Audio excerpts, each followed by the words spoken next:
आज 31 जुलाई 2014 गुरुवार का दिवस है और हरिहत्रिक आश्रम के कार्यक्रम में आप सबका स्वागत है। शिव सूत्र को पढ़ने के क्रम में हम शाक्तोपाय पढ़ रहे हैं। आरंभ में हमने शांभोपाय पढ़ा।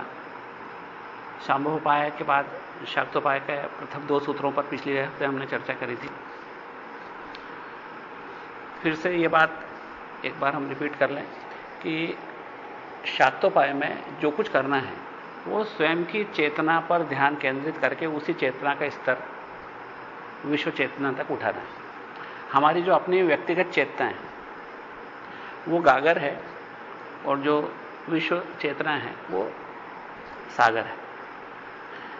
इसका थोड़ा सा परिचय हमको शांभोपाय के अंत में मिल गया था। महारथानुसंधानान मंत्र वीर्यानुभव, यानी महान चेतना के समुद्र पर ध्यान केंद्रित करने से हमको मंत्र वीर्य यानी सुप्रीम आई कॉन्शियसनेस का अनुभव होता है। यानी हमको यह अनुभव होता है कि मैं सब कुछ हूं, मैं एक सीमित जीव नहीं हूं बल्कि मैं एक विश्व जीव हूं, जो मेरा अपना ही गौरव है, जो मेरा अपना ही विकास है, जो समस्त ब्रह्मांड के रूप में मेरे को दिखाई दे रहा है।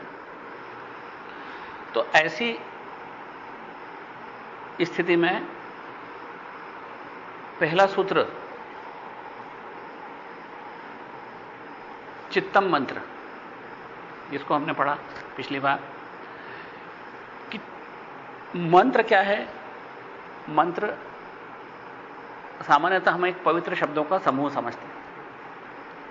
शिवोहम, अहम ब्रह्मास्मि, सर्वखलिविदं ब्रह्म, नमः शिवाय, श्री कृष्ण शरण मम, इस प्रकार के शब्दों के समूह को हम मंत्र समझते हैं। सचमुच में ये इंस्ट्रूमेंट्स हैं, अपने आप में कुछ नहीं है। जैसे एक बंदूक अपनी भी रक्षा नहीं कर सकती, वो स्वयं की भी रक्षा नहीं कर सकती। बंदूक को रक्षा करने के पीछे एक चेतना चाहिए, जो चेतना उस बंदूक को संभाल कर रखे और वो उसके के द्वारा वो स्वयं की और औरों की भी रक्षा कर सकते। बंदूक उदाहरण से ठीक समझ में आता है कि बंदूक चाहे कितनी भी खतरनाक हो, वो स्वयं की भी रक्षा नहीं कर सकती, उसको भी लोग चुरा के ले जा सकते। लेकिन उसके पीछे एक चैतन्य चाहिए, एक चेतन इंसान चाहिए जो उसको सही तरीके से उपयोग करे। उसके द्वारा वो स्वयं का उद्धार कर सकता है, स्वयं की रक्षा कर सकता है, दूसरे की रक्षा कर सकता है। ठीक इसी तरह मंत्र है। मंत्र अपने आप में कुछ भी नहीं, उसको रटे चले जाओ, कुछ होता जाता नहीं। मंत्र का महत्व तब है जब वो शुद्ध चित्त के साथ जुड़कर आपकी चेतना को विकसित कर दे। यही शाक्तोपाय है। आपकी चेतना को जुड़े, आपकी चेतना के अपने अस्तित्व के भीतर से वो मंत्र आए और वो 2 रूपों में प्रकट हो सकता है, वो प्रणव मंत्र के रूप में और प्रसाद मंत्र के रूप में। इन 2 रूपों में वो मंत्र प्रसरित हो सकता है। तो प्रणव मंत्र के रूप में जब वो प्रसरित होता है तो वो आंतरिक चेतना को बाहरी चेतना से मिलाता है, जिसका नाम है अहम। इसी पिछले बार अपन यहां पर एक चित्र बना के बताया था। अ यानी शिव, ह मतलब शक्ति। शिव का बीज अक्षर है अ, शक्ति का बीज अक्षर है ह, और म यानी उसकी अहंता जो पूरे विश्व में फैल जाती है। तो अहम का मतलब होता है कि मेरी जो शिवत्वता है, जो मेरी वास्तविक स्थिति है, जो मेरी जीव चेतना है, वो विस्तार पाके इस पूरे ब्रह्मांड में यानी इस शक्ति के स्वरूप में फैल गई। उसी का नाम है अहम। तो यह है मंत्र। इस मंत्र का नाम है अहम। इस अहम मंत्र के द्वारा मेरी अपनी जीव चेतना विश्व चेतना में फैल जाती है। जब बाहर फैलती है तो फिर वापस लौटती है। जब वापस लौटती है तो इसको बोलते हैं महा। ठीक इसका उल्टा, अहम का उल्टा महा। महा भी मंत्र है। महामंत्र है जब हमारी विश्व चेतना मेरी अपनी व्यक्तिगत चेतना से एक होती है। इस प्रकार से रिसिप्रोकल होता है, लगातार टकराते हुए चेतना हमारी उच्चता को प्राप्त होती है। दोनों बार की टकराहट से हमको समझ में आता चला जाता है कि मैं हूं विश्व हूं और विश्व मैं हूं। इस अनुभव का नाम है शुद्ध विद्या। यानी हम माया के बादलों के ऊपर आ गए, शुद्ध विद्या का उदय हो गया। इसके बाद के स्तर हैं ईश्वर, सदाशिव, शक्ति, शिव। ये शुद्ध विद्या का अनुभव तुलनात्मक है, दोनों पलड़े बराबर हैं। विश्व मैं हूं और मैं विश्व हूं। इसके बाद जो ईश्वर स्थिति है उसका अनुभव यह है इदम अहम, ये सब कुछ जो मेरा ही विकास है। उसके बाद सदाशिव की स्थिति है अहमिदम, मैं ही सब कुछ हूं। विकास भी वो सब कुछ को मैं ही समझता है। और उसके बाद में और शिव और शक्ति जो आनंद में मग्न है। ये हमारी ऊपर उठती हुई चेतना की स्थिति है। तो हमको शाक्तोपाय में इस माया के बादलों के ऊपर उठना है। और माया के बादलों के ऊपर उठने के लिए हमको अपनी चेतना को पहचानना है, उसको पकड़ना है और उसका स्तर ऊपर उठाना है। उसके लिए मंत्र का सहारा ले सकते हैं। मंत्र एक इंस्ट्रूमेंट है। अब उस मंत्र को अपनी चेतना से जोड़ के हम जब उसका उपयोग करें और उसके द्वारा हमको अपनी चेतना बाहर प्रसरित होती महसूस हो, तो वो मंत्र वास्तव में मंत्र है। तो चित्तम मंत्र, चित्त क्या है? ये वो चित्त है जो परिपक्व हो चुका है, जो शुद्ध हो चुका है, जो तपाया जा चुका है। उसी चित्त में यह मंत्र फलीभूत होता है। एक वो चित्त होता है जो हमारा सामाजिक चित्त होता है, सांसारिक चित्त होता है, जिसमें ईर्ष्या, घृणा, प्रतिस्पर्धा, लालसा, भोगने की प्रवृत्ति, सब कुछ छिपी हुई है। और न केवल छिपी हुई बल्कि लगातार वो अपना कार्य करती जाती है। तो उस चित्त में कभी मंत्र सफल नहीं होगा। उस चित्त के द्वारा मंत्र सफल नहीं होगा। फिर हम इस चित्त की कैसे बात करें कि यह चित्त वो चित्त है जो आणवोपाय से नहा धो के आया हुआ है, आणवोपाय से पूरा होके आया है। और यह चित्त शुद्ध होके आया है। इसी में हमारी विश्व चेतना प्रकट हो सकती है। तो यह चित्त कैसे शुद्ध होके आया? यह चित्त कैसे शुद्ध होके आया?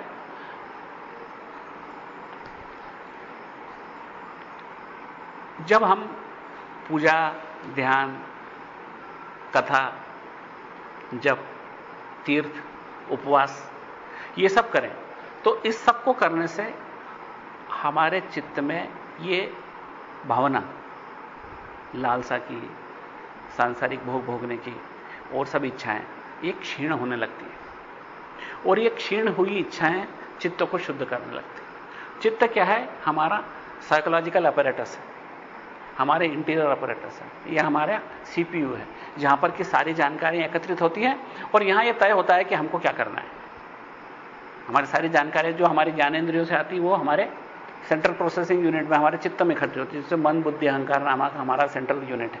इसमें ये इकट्ठी होती है और यहां से फिर ये तय करती है, ये विकल्प देता है मन कि ऐसा करें वैसा करें, और फिर बुद्धि तय करती है हां ऐसा करें, है ना। और उस बुद्धि के आधार पर तय होता है कि ये शरीर क्या करे करता है, कहां जाता है, क्या करता है, क्या बोलता है। हमारी जितनी कर्मेंद्रियां हैं वो हमारी बुद्धि को फॉलो करती है, बुद्धि का अनुसरण करती है।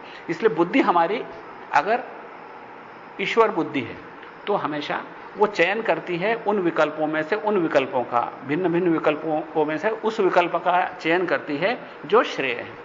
प्रेय विकल्प का एक सांसारिक मन प्रस्तुति देता है। जैसे एक गलत काम कर लूं, चोरी कर लूं, कौन देख रहा है ना, ये खा लो, है ना, ठीक है कल और नहीं खाएंगे, आज तो परहेज तोड़ दो, है ना। इस तरह हमारा मन सदा एक अनुचित और एक उचित विकल्प रखता है साथ में, इसी का नाम मन है।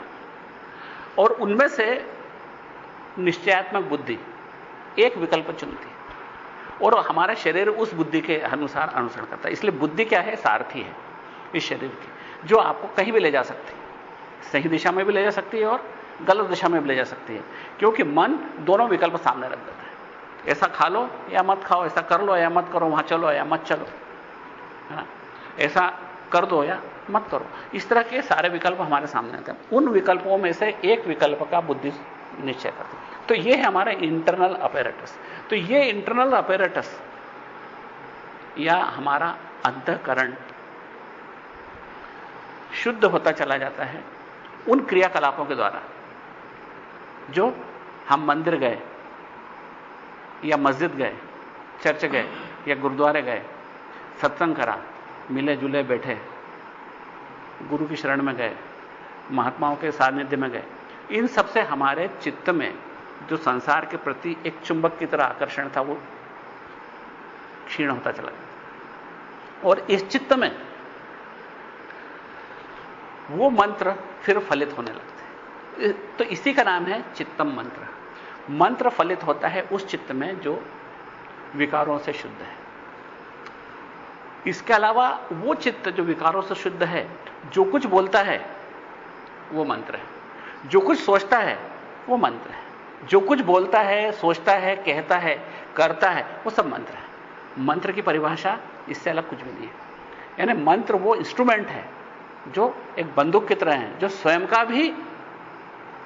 की भी रक्षा नहीं कर सकती। बंदूक कभी स्वयं की रक्षा नहीं कर सकती, चाहे कितनी भी खतरनाक बंदूक हो, स्वयं की रक्षा नहीं कर सकती। उसकी रक्षा करने के लिए उसके पीछे एक चेतना चाहिए, एक चेतन इंसान चाहिए जो उसका सही उपयोग कर सके। अगर उसका सही उपयोग नहीं है, उसका दुरुपयोग भी हो सकता है या अनुपयोग भी हो सकता है। आपको उपयोग करते आती ही नहीं और समय पर आप उसका उपयोग नहीं कर पाए, आत्मरक्षा नहीं कर पाए, कुछ उपयोग नहीं हुआ।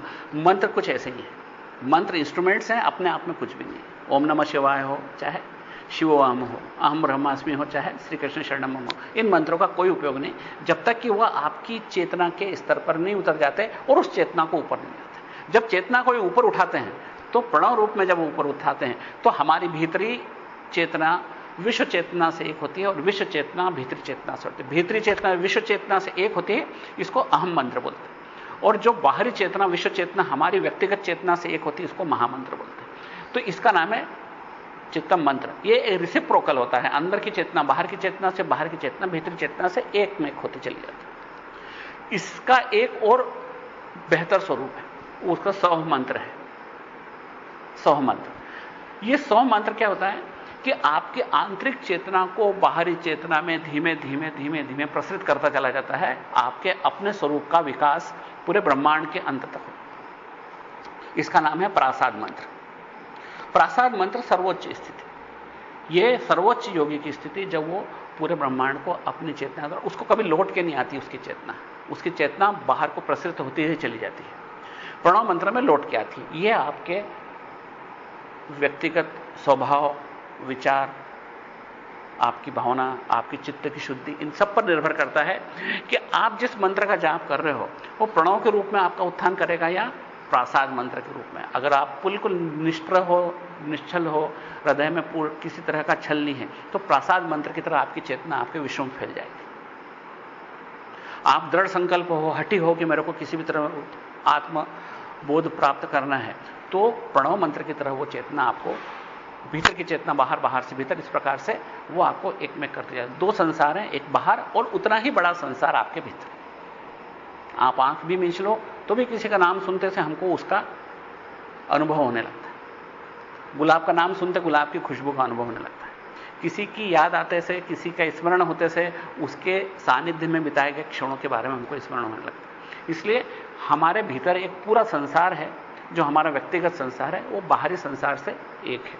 तो यह बाहरी संसार और भीतरी संसार दोनों मिलकर उच्चता को प्राप्त होते हैं। भीतरी संसार भी मेरा शिव है, बाहरी संसार भी शिव है, और ये दोनों में शिवत्वता एक से बढ़कर एक स्थिति में बढ़ते बढ़ते रिसिप्रोकेट होते हुए अंत में विश्व चेतना से एक हो जाती है और इन दोनों में भेद समाप्त हो जाता है। तो इसका नाम है चित्तम मंत्र। पहला सूत्र है हमारा शांभवोपाय, शाक्तोपाय का। शांभवोपाय हम पढ़ चुके हैं, समय समय पर हम उसको रिपीट करेंगे, जो लोग नहीं उसको अटेंड कर पाए, ताकि उनका बीच बीच का हिस्सा समझ में आता चला जाएगा।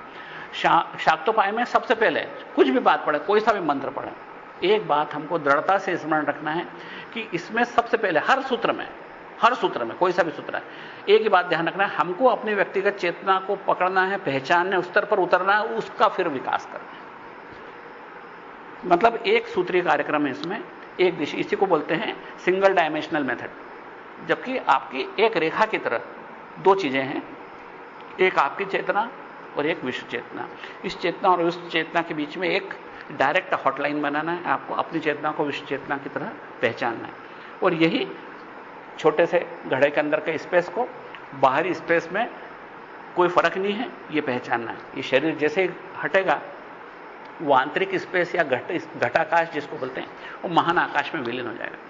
इसी भावना को हृदय में स्पष्ट करने का, इस हृदय में बैठा लेने का, इसका बोध प्राप्त हो जाने का नाम ही है शाक्तोपाय। तो ये पहला सूत्र हमने पढ़ा अभी, चित्तम मंत्र, है ना, कि चित्त ही मंत्र है। उस योगी का चित्त जो अब तक के क्रियाकलापों से शुद्ध होकर आया है। इसका एक और संदेश, जिन क्रियाकलापों से शुद्ध होकर आया है वो क्रियाकलापों का उपयोग शुद्धि तक ही है। अगर आप शुद्धि नहीं कर पाते हो तो कोई उपयोग नहीं है, और शुद्धि होने के बाद भी उन्हीं क्रियाकलापों में चिपके हो तो भी उपयोग नहीं है।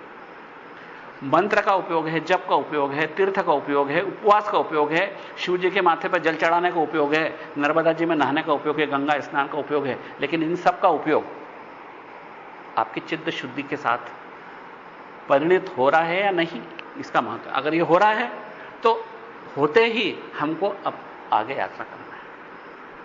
इसके अगर हम इसमें देखें तो हमारे स्कंद पुराण बोलते आपको 50 साल की उम्र के बाद वानप्रस्थ आश्रम ग्रहण करना चाहिए। वानप्रस्थ आश्रम ग्रहण करते से ये सारे तीर्थ, उपवास, जप, पूजा सब मानसिक होने लगते, सब आपको भीतर करने हैं। अब तक आप बाहर कर रहे थे, जल बाहर चढ़ा रहे थे, स्नान गंगा जी में जाके कर रहे थे, खूब धक्के खा के ट्रेन में बैठ के गए वाराणसी, वहां पे नहा के आए। लेकिन एक स्थिति के बाद आपको, जब आपका चित्त शुद्ध हो जाए, उस परिस्थिति में आपको ये सब कुछ भीतर करना है। अब आप कहोगे कि साहब हमारा चित्त शुद्ध हुआ नहीं 50 की उम्र तक, है ना। अगर 50 की उम्र में नहीं हुआ तो इस बात की कोई संभावना नहीं है कि 75 की उम्र तक भी हो पाएगा। फिर जीवन सीमित है, जीवन सीमित है। बिना कुछ परिणाम के क्या आप ऐसा एक दुकान खोल सकते हो जिसमें 1 रुपया भी नहीं कमा रहे हैं आप, और करे जा रहे हो, उस दुकान को चलाए जा रहे हो? किसी व्यापारी से पूछो कि एक दुकान खोली हमने साहब, उसमें धंधा तो बहुत 25 साल हो गए करते, 1 रुपया भी नहीं कमाया हमने, कोई है ऐसा धंधा करने वाला? फिर उस धंधे को कर ही क्यों रहे हो? वो धंधा करता ही नहीं आदमी ऐसा। जब उससे अगर कोई लाभ नहीं है तो क्या हम उस चीज को करते चले जाएंगे? हमको जब तक हमारा स्पिरिचुअल गेन नहीं होता, जब तक आध्यात्मिक लाभ नहीं होता, तब तक उस आणोपाय का भी कोई उपयोग नहीं है। उस आणोपाय के भी स्तर हैं, वो जब हम आणोपाय पढ़ेंगे तो समझ आएगा कि एक निचले स्तर से उठते हुए हम किस तरीके से सबसे पहले क्या बताते हैं कि रोज मंदिर जाया करो, सुबह उठ के भगवान का नाम लिया करो, सुबह कर दर्शन करा करो, पृथ्वी को छुआ करो, फिर मंदिर जाया करो, फिर ये उपवास कर लो। जैसे जैसे बच्चा बड़ा होने लगता है हम उसको धर्म की शिक्षा देने लगते हैं, लेकिन इसका पीछे उद्देश्य कि वो एक स्तर पे आके उसका चित्त शुद्ध हो जाए, और उस चित्त शुद्धि के साथ में उसको ईश्वर अनुभव के लिए उसके चित्त इतना शुद्ध हो जाए, एक दर्पण की तरह वो ईश्वर को दर्शा दे उसमें। ये तब संभव है जब वो गेन करता चला जा रहा है, उसका स्तर ऊपर उठता चला जा रहा है। अगर वो गेन नहीं कर रहा है तो उससे फिर कितना भी गोल गोल घुमा करे, उसका फिर कुछ होना जाना नहीं है। इसलिए उस स्तर से ऊपर उठने की प्रबल इच्छा होना जरूरी है। दूसरा हमने पढ़ा था प्रयत्न साधक। दूसरा सूत्र पिछली बार का था हमारा प्रयत्न साधक, यानी साधक को अपनी चेतना को ऊपर उठाने का एक्टिव प्रयास करना चाहिए, जबरदस्त प्रयास करना चाहिए। अन्यथा वो अगर ये अपने आप से संतुष्ट है कि मैं रोज पूजा कर लेता हूं और मेरा काम हो गया पूरा, तो वो अपने उद्देश्य को, जीवन के उद्देश्य को पहचान भी नहीं पाया और ऐसा कुछ कर भी नहीं पाएगा। यहां पर हमारा उद्देश्य किसी का आलोचना करने का नहीं है। निश्चित रूप से वो व्यक्ति जो गंगा जी में नहाने जा रहा है, जो पूजा कर रहा है, जो सेवा कर रहा है, जो उपवास कर रहा है, जो व्रत रख रहा है, जो तीर्थ करने जा रहा है, निश्चित रूप से उसका उपयोग है। उसका उपयोग है आपके चित्त को स्पष्ट साफ कर देना, उसको मलविहीन कर देना। लेकिन उसका उपयोग अगर नहीं हो रहा है, उसका परिणाम नहीं आ रहा है, और उसको हम स्टीरियोटाइप करे चले जा रहे हैं, मशीनवत करे चले जा रहे हैं, तो फिर यहां हमारा ऑब्जेक्शन, यहां पर हमारी आपत्ति कि उसको इस तरह से मत करो। उसका क्या आपके हृदय में कोई परिवर्तन आया?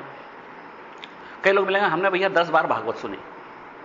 क्या एक बार भागवत सुनना पर्याप्त नहीं था? 10वीं बार सुनना की क्या जरूरत पड़ेगी आपको? एक ही बार पर्याप्त है, क्योंकि जीवन बहुत संक्षिप्त है। सिर्फ भागवत सुन के जीवन खत्म कर दोगे, कुछ नहीं होना जाना। भागवत कहने वाला बार बार कह रहा है इसलिए कि हर बार उसके सामने वो नए लोग हैं, जो लोग अपने चित्त को शुद्ध करना चाहते हैं। लेकिन अगर हमको 10 बार सुनने के बाद भी अगर चित्त हमारा शुद्ध नहीं हुआ, अगर कोई हमारे जीवन में परिवर्तन नहीं आया, तो फिर शायद है कि हम मात्र उसको या तो खाने पीने जा रहे हैं वहां पे, या खाली संसार को दिखाने जा रहे हैं कि हम जाते हैं, या फिर हम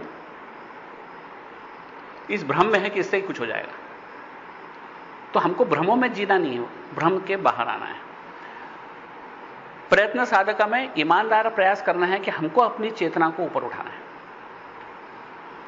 लेकिन प्रयत्न साधका का इससे भी गहरा और बेहतर मीनिंग है, जो अपन ने पिछले बार पढ़ा था कि साधना का मतलब होता है to gain mastery over something, किसी चीज पर विशेष योग्यता प्राप्त कर लेना, उसका नाम है साधना। जैसे आप कार का टायर बदलने में आपकी मास्टरी है कि आप 5 मिनट में कार का टायर बदल दोगे, तो आपने उसको साध लिया, आपने उस पर मास्टरी कर ली। आपने कहा कि नहीं, ये काम मैं दक्षता से कर लूंगा, मतलब ये आपने काम की विधि साध ली।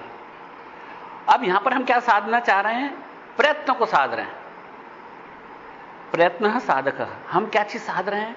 किस चीज पर मास्टरी कर रहे हैं? प्रयत्न पर। अब कैसे कर रहे हैं वो सुनो, कितना गहराई से हम वहां चेतन तक पहुंच जाएंगे।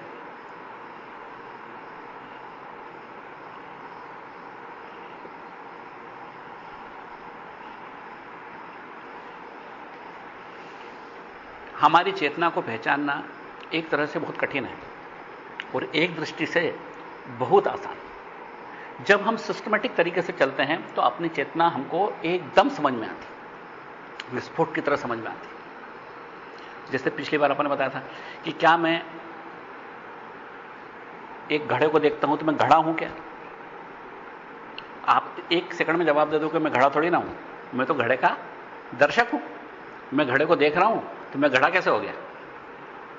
आपने बोला फिर इस उंगली को भी तो आप देख रहे हो, तो क्या आप उंगली हो? आप साफ समझ में आ जाएगा कि अगर ये उंगली टूट जाए किसी दिन दुर्घटना में, तो भी मैं तो उस टूटी हुई उंगली का भी दर्शक रहूंगा और जो था वही रहूंगा, इसको देखने वाला बदलेगा नहीं।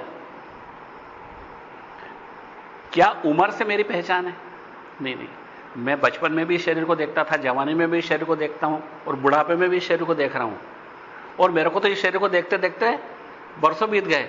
शरीर बदलता जा रहा है पर देखने वाला नहीं बदला।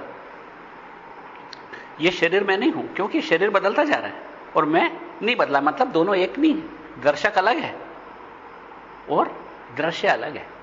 जो हमारा शरीर है हमारा दृश्य है और मैं उसका दर्शक हूं। फिर मैं फिर हूं कौन?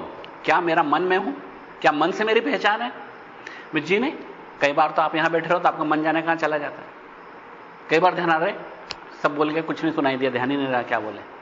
पढ़ लिया सब पूरा पेज, कोई एकाएक किताब बन के पूछे क्या पढ़ रहे थे, तो कभी कभी यही भूल जाते कौन सी किताब पढ़ रहे थे। हम शीर्षक ही भूल जाते, हमको ये नहीं मालूम रहता कि हम क्या कर रहे थे, क्योंकि हमारा मन कहीं भाग जाता है। हम यहां बैठे, मन अमेरिका चला गया बिना पासपोर्ट के, पता ही नहीं लगता उसका। तो ऐसी परिस्थिति में क्या हमारा परिचय मन है? बिल्कुल भी नहीं, क्योंकि हमारा मन हम नहीं है। बुद्धि हमारी, हम बुद्धि के भी तो दर्शक है। हम कहते हैं हमारी बुद्धि आज बहुत बढ़िया काम करेगी, हम बोलते हैं हमारी बुद्धि आज काम ही नहीं करी, नहीं तो हम तो ये कर लेते सुबह से। तो निश्चित रूप से मन, बुद्धि, जो हमारा अंतःकरण है, जो हमारे इनर अपैरेटस है, वो हमारी वास्तविक पहचान नहीं है, क्योंकि हम उसके भी दर्शक हैं। शरीर के दर्शक हैं, जैसे मटकी के दर्शक है वैसे शरीर के दर्शक हैं, वैसे हम मन के दर्शक हैं, वैसे हमारी बुद्धि के दर्शक हैं, वैसे हमारी उम्र के दर्शक हैं। तो हमारी वास्तविक पहचान न तो हमारे शरीर से है, न हमारे आसपास के वातावरण में रखे मटकों से है, न हमारे मन, बुद्धि या अहंकार से, न हमारी उम्र से है, न हमारे ज्ञान से, न हमारी डिग्रियों से। हमारी वास्तविक परिचय हमारी अपनी चेतन स्थिति से। कोई भी ऐसा कह सकता कि मैं नहीं हूं? जब तुम बोलते हो कि मैं हूं, उसी समय आप अपनी चेतना को स्वीकार करते हो, क्योंकि वो चेतन ही बोल सकता है मैं हूं। मुर्दा नहीं बोलेगा कि मैं हूं, आप बोलोगे मैं हूं, क्योंकि आप बोलते हो, इसका मतलब आप में एक चेतना है और उसी चेतना का नाम शिव है, उसी चेतना का नाम ब्रह्म है। फर्क यह है कि तुम उस चेतना को भूल गए हो, सुषुप्त अवस्था में है। अभी हम इसके आगे पढ़ेंगे, वो इस अवस्था में है, सोई हुई सी है। और फिर वो जब जागती है तो उसको अपनी वास्तविकता मालूम पड़ती है कि मैं कौन हूं। तो हम प्रयत्न साधक में पढ़ते हैं कि हम कोई सा भी प्रयत्न एक ले लें, देवेन इस पर कोई सा भी प्रयत्न ले लें। जैसे मेरे को इस चीज को उठाना है, तो उठाते वक्त हमने क्या देखा कि मेरी उंगलियां उस चीज के ऊपर पकड़ बनाई और उसने उठा लिया। इस उंगलियों को किसने आदेश दिया? इन मांसपेशियों ने उस उंगली के ऊपर पकड़ बनाई। उस मांसपेशियों को स्नायु है, नर्व्स हैं, उन्होंने आदेश दिया, उन्होंने उस उंगली को आदेश दिया और वो चीज पकड़ में आ गई। अब हम इसको अनुसंधान करते हैं, इसके पीछे पीछे चले जाते हैं, इसकी कहानी कहां से शुरू हो रही है कि उंगलियों ने पकड़ा, उंगलियों को मांसपेशियों ने जकड़ा, मांसपेशियों को स्नायु ने या नर्व सिस्टम ने इंफॉर्मेशन दी। इस नर्वस सिस्टम का उद्गम ब्रेन से होता है, जहां बुद्धि का वास है। तो ब्रेन ने एक इंफॉर्मेशन दी इसको कि भैया अपने को इस चीज को पकड़ना है, लेकिन बुद्धि ने एक निर्णय लिया था कि इसको पकड़ना है। मन ने तो एक प्रस्ताव रखा था कि इसको पकड़ लो चाहे मत पकड़ लो, लेकिन बुद्धि ने निर्णय ले लिया कि हां इसको पकड़ लो। तो बुद्धि ने ये निर्णय ले लिया। बुद्धि को सलाह किसने दी? मन ने। मन को अंग्रेजी में बोलते माइंड।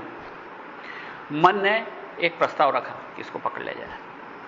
मन को यह प्रस्ताव रखने का अधिकार कैसे आया? मन अगर मुर्दा होता तो उसको विकल्प रखने का अधिकार ही नहीं था। ये कभी कुर्सी विकल्प नहीं रखती ना कि मेरे को उठा लो चाहे मत उठाओ, मुझ पे बैठो चाहे मत बैठो, लेकिन मन विकल्प रख रहा है, मतलब वो जीवंत है। मन जीवंत है तभी तो विकल्प रख रहा है कि इसको उठाओ चाहे मत उठाओ।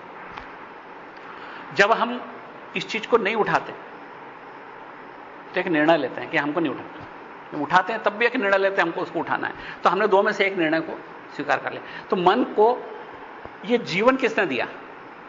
वो दिया प्राण ने, क्योंकि वो लाइव है, जिंदा है। इसलिए मन सतत चंचलता से काम कर रहा है, वाइब्रेट कर रहा है, उसके वाइब्रेशन में ही ये विकल्प निकल रहा है। लेकिन उस प्राण को सत्ता किसने दी? एग्जिस्टेंस किसने दिया? उस प्राण का प्राण कौन है? उस प्राण को किसने वहां बिठाया उस कुर्सी पे कि जाके मन को चेतना दो, इस शरीर को चेतन कर दो, इस बुद्धि को चेतन कर दो? वो प्राण कहां से आया? उस प्राण का प्राण कौन है? उस प्राण का प्राण है आपकी चेतना। उस प्राण को भी जीवन दिया आपकी चेतना ने। आप उस प्राण का प्राण, उसको आप शिव बोलो, ब्रह्म बोलो, और वही परम सत्य है, अल्टीमेट ट्रुथ है, वही फाइनल चीज है जो हम खोजने जा रहे हैं। हम क्यों खोजने जा रहे हैं? हम वैसे ही हैं जैसे एक मृग कस्तूरी को खोजता है कि खुशबू कहां से आ रही है, क्या है यार, बड़ा अच्छा कुछ लगता है अध्यात्म, हम कुछ खोजें, कुछ पाएं, हमारा सत्य क्या है, और हम भटकते हैं इधर से उधर, कभी तीर्थ में ढूंढते हैं, कभी नदी में डुबकी लगाते हैं, कभी मंदिर में ढूंढते हैं। वो है हमारे भीतर, हम खोज रहे थे बाहर। उन सबका उपयोग खाली यह था कि हमको क्षमता प्रदान कर दे कि हम उसको खोज सके, देख सके। लेकिन हम कभी कभी उस क्षमता को समझते ही नहीं, वो क्षमता लेना ही नहीं चाहते, मिलती तो भी नहीं लेते।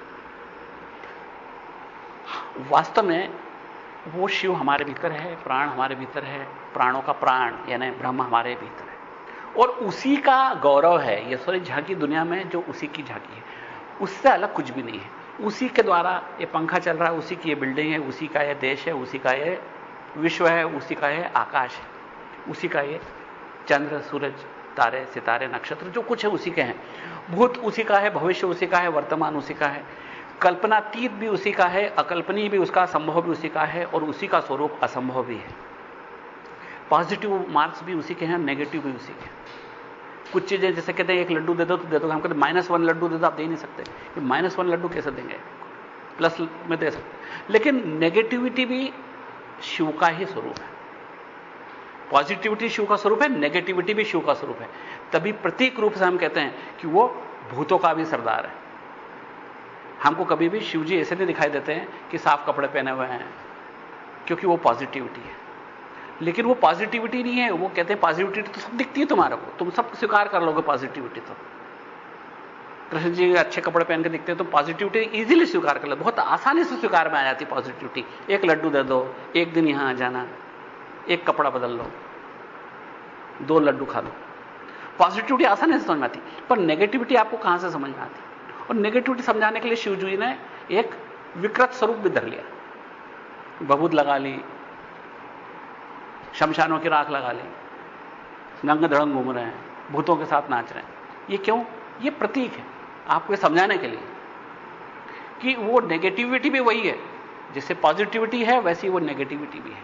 अगर कोई सज्जन शिव है तो दुर्जन भी शिव है, उसमें शिवत्वता तुमसे कुछ भी कम नहीं है।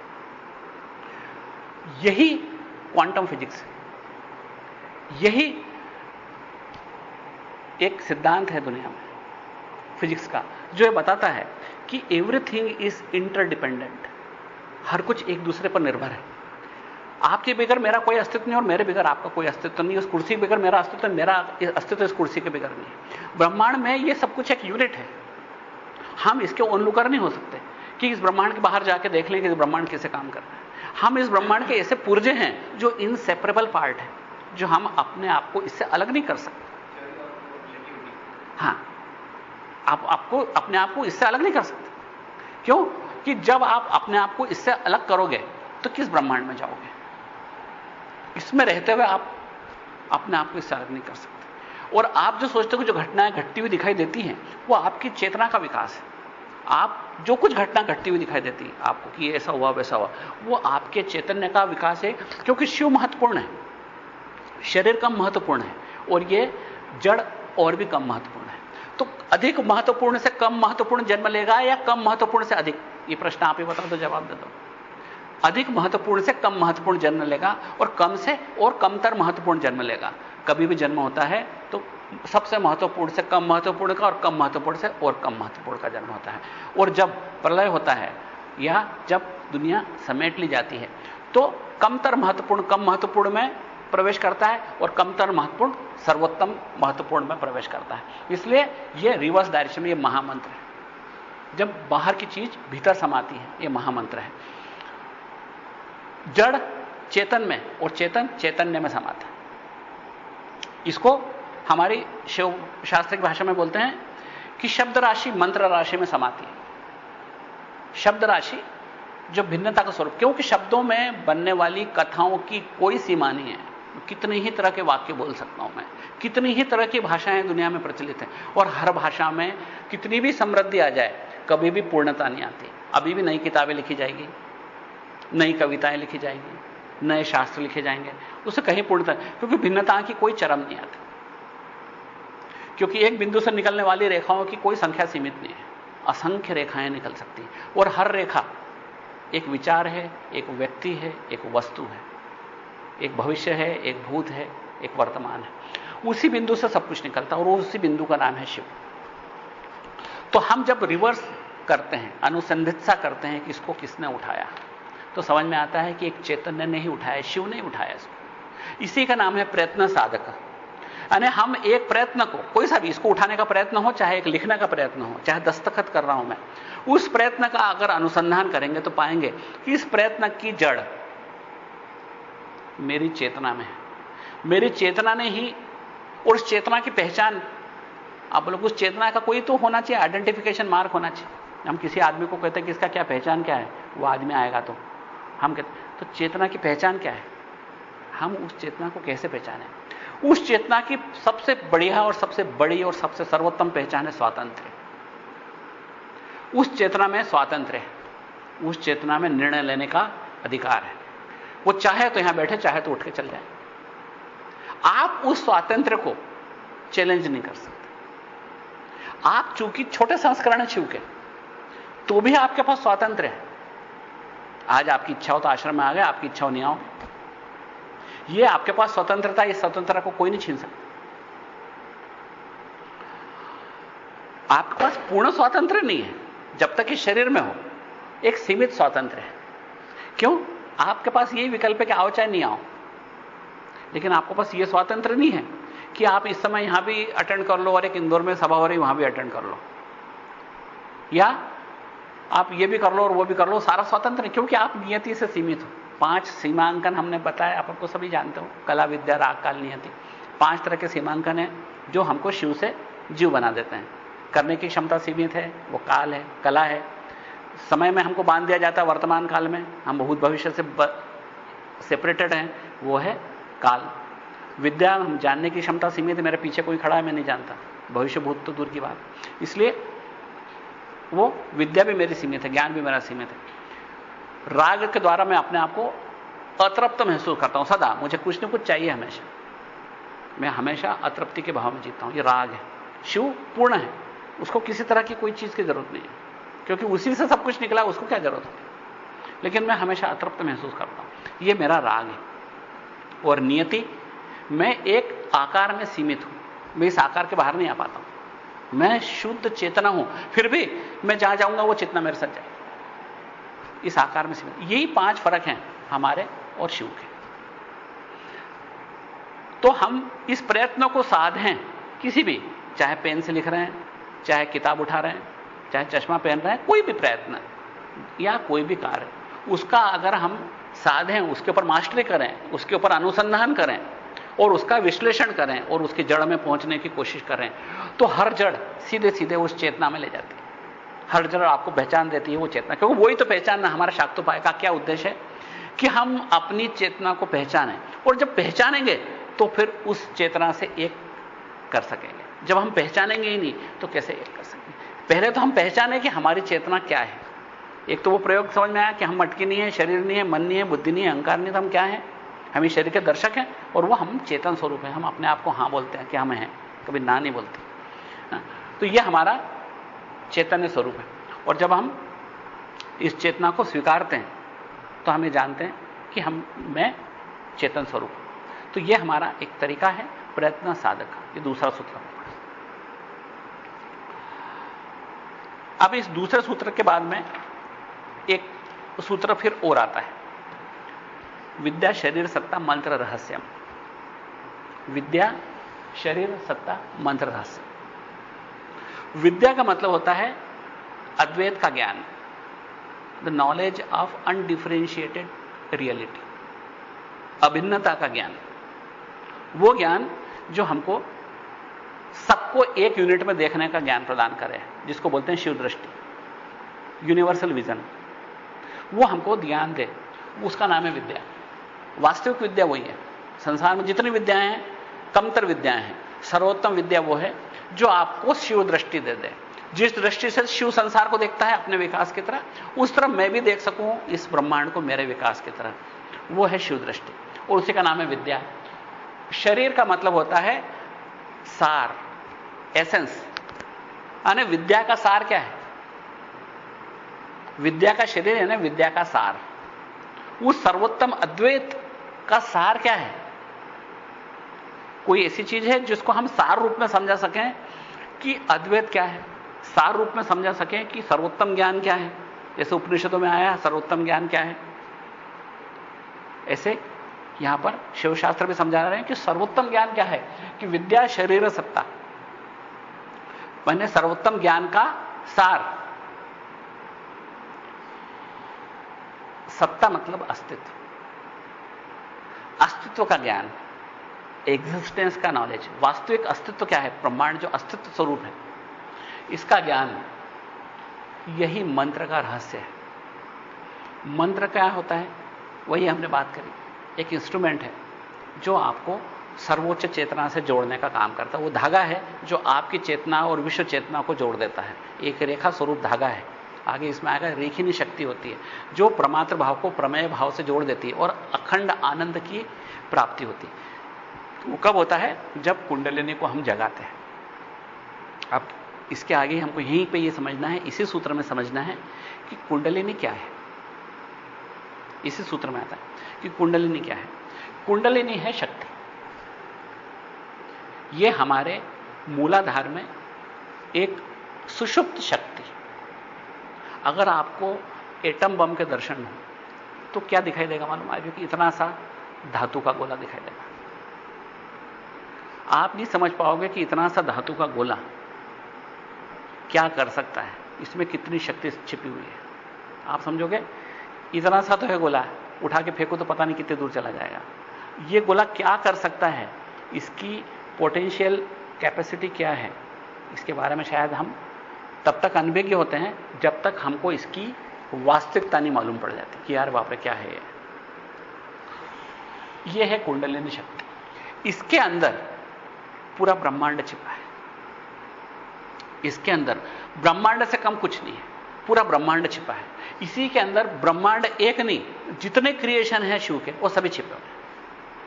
और इसी से मात्रा का जन्म लेती है। इसी का स्वरूप है मात्रा का।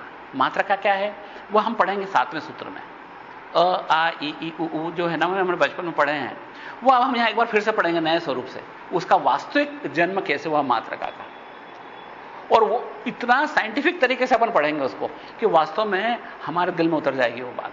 समझ में आ जाएगा कि अ क्या है, आ क्या है, ए क्यों है और ए क्यों है, और ओ और औ क्या है, और क क्या है, ख क्या है, ग क्या है। हमको ये सारी चीजें बहुत अच्छी तरह समझ में आएगी, क्योंकि उसको जब समझते हैं ना तो अंदर रोमांच पैदा हो जाता है। हमको वास्तव में ब्रह्मांड के सत्य के दर्शन होने लगते हैं कि ब्रह्मांड इस तरीके से पुष्पत्र कैसे विकसित हुआ, कैसे खिला है ब्रह्मांड।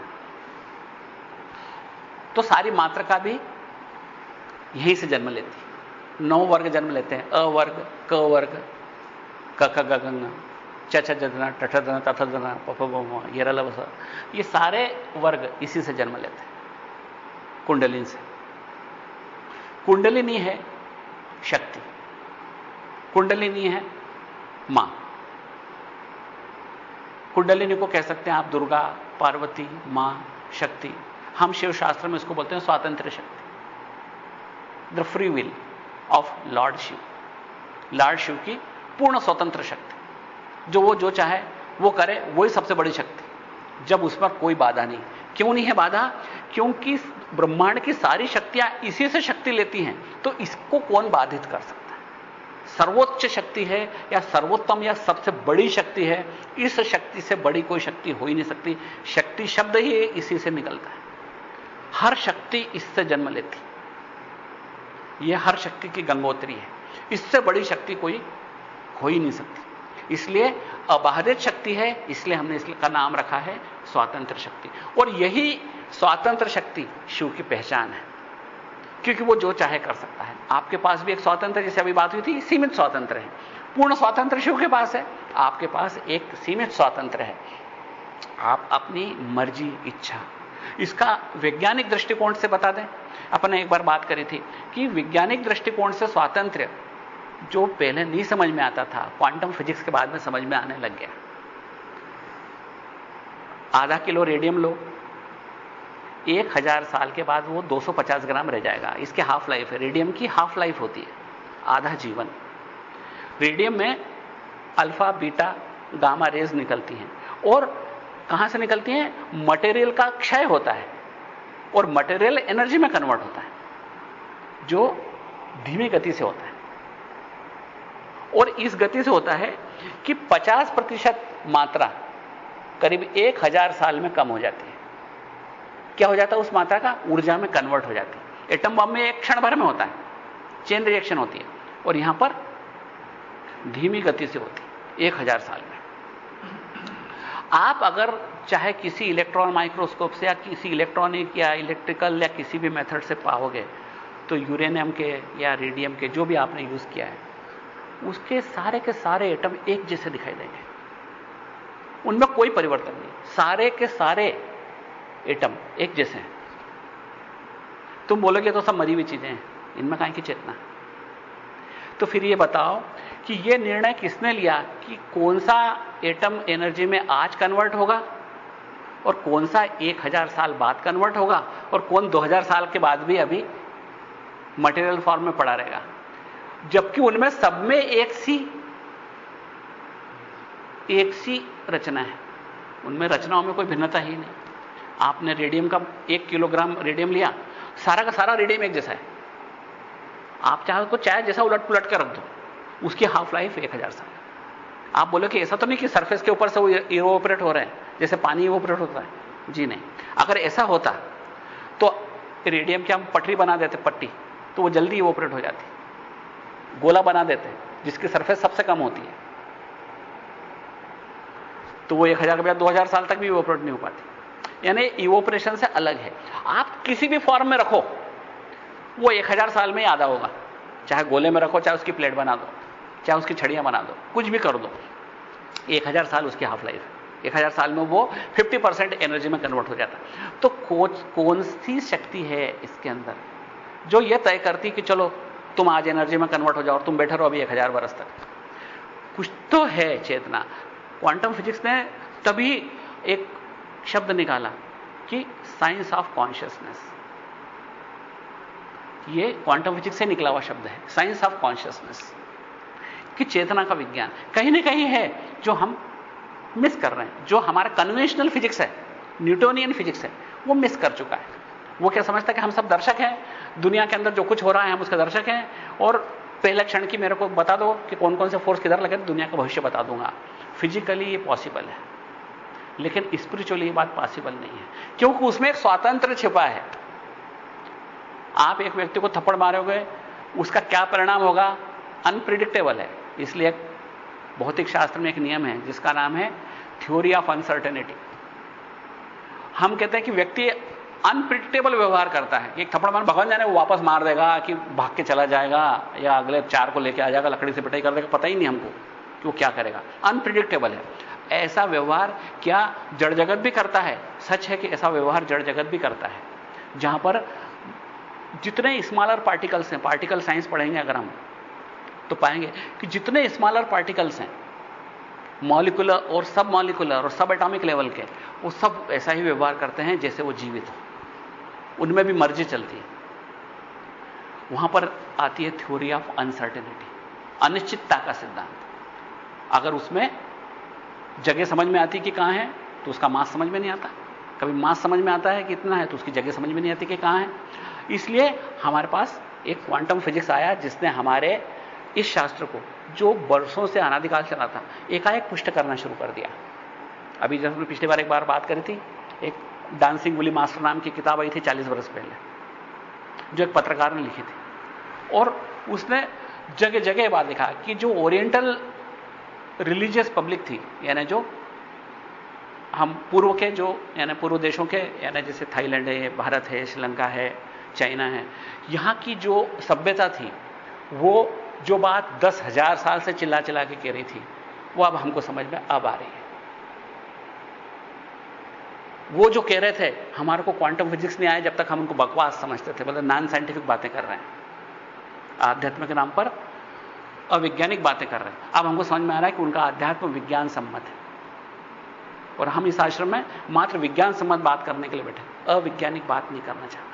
वही बात करना चाहते हैं जो साइंटिफिक, लॉजिकल, जो हमको अपील होती है, जिसको हम क्षण भर के लिए मान सकते हैं, लेकिन मानने के बाद उसको सिद्ध कर सकते हैं, या हमारी आत्मा सिद्ध करती है। वो सबसे बड़ा परीक्षक हमारी आत्मा है, हमारी चेतना है, जो हमारा कॉन्शियंस है, वो हमारा सबसे बड़ा परीक्षक है, जो उसको पास कर देता कि हाँ बात सही है।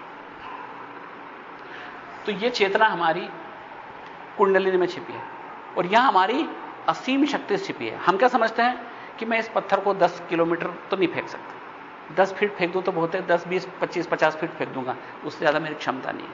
हम अपनी क्षमताओं को बेहद सीमित समझते हैं, लेकिन हमारी असीम क्षमताएं यहां छिपी हैं, और इसको जागरण करने के लिए हमको चेतना का स्पार्क इसमें डालना पड़ता है। जैसे बम को जलाने की माचिस जला देते, चेतना का स्पार्क यहां डालना पड़ता है। जब हम चेतना के स्पार्क को यहां डालते हैं तो ये 6 विधियों में से किसी एक विधि से ये जाग जाती है।